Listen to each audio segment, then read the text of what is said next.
गिबियावनो नोंथांमोननि चेनेलनिसिम साबायखर बावनाय थाबाय।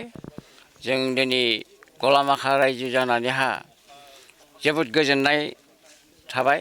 मानोना जों गोबां बोसोरनि उनावहा जे बे लामाखौ जोङो जाहा बिथां जे एमएलए गबिन्द चन्द्र बसुमतारी बिथांनि दारै जों मोननो हाबाय। दिनै जोंनि गोसोआ सोरांबाय। बेवहाय जों इउपिपिएल सरकारखौ जोङो धन्यबाद होयो बिथां एमएलए गबिन्द चन्द्र बसुमतारीनि दारै। जेंनाजों भुगिनो गोनां ओरैबायदि जाहा गेजेरावहा हाखर बायदि मोनसे जाना दङ। जोङो बेमारि सेमारि लांनोबाबो जों हाया। मालाबा गारि सारि हमबाबो है नोंसिनि गामियावबो थाङा जोङो नोंसिनि लामायानो जोबोद गाज्रि बेबायसा बुंदोंमोन। नै मैयासो जोंहा मोनसे हाबा जाना थांदों। बे हाबा जाना थांनायाव आं बेयावनो दङमोन।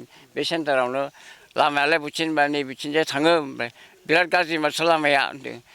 लामाया गाज्रि खिन्थु जोंनि गाबोनसो जोंहा बे लामाया उद्बोधन जानो थांगासिनो दङ बिथां एमएलए गबिन्द चन्द्र बसुमतारी बिथांनि दारै होननानैहा आं जोबोद मानसिफोरखौ बुंदों।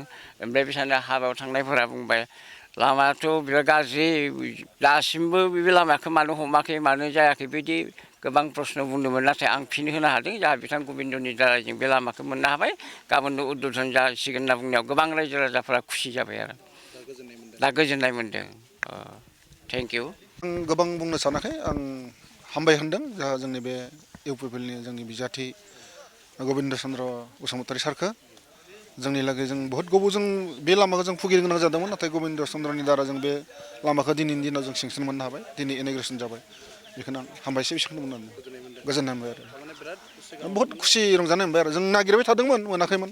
बहुत बोसोर 17 बोसोर जों भुगिनांबाय। दा जोंनि बे लामाखौ जों मोननो हाबाय आरो जों मोजां मोनदों। जों गोजोननाय मोनदों रंजानाय मोनदों आरो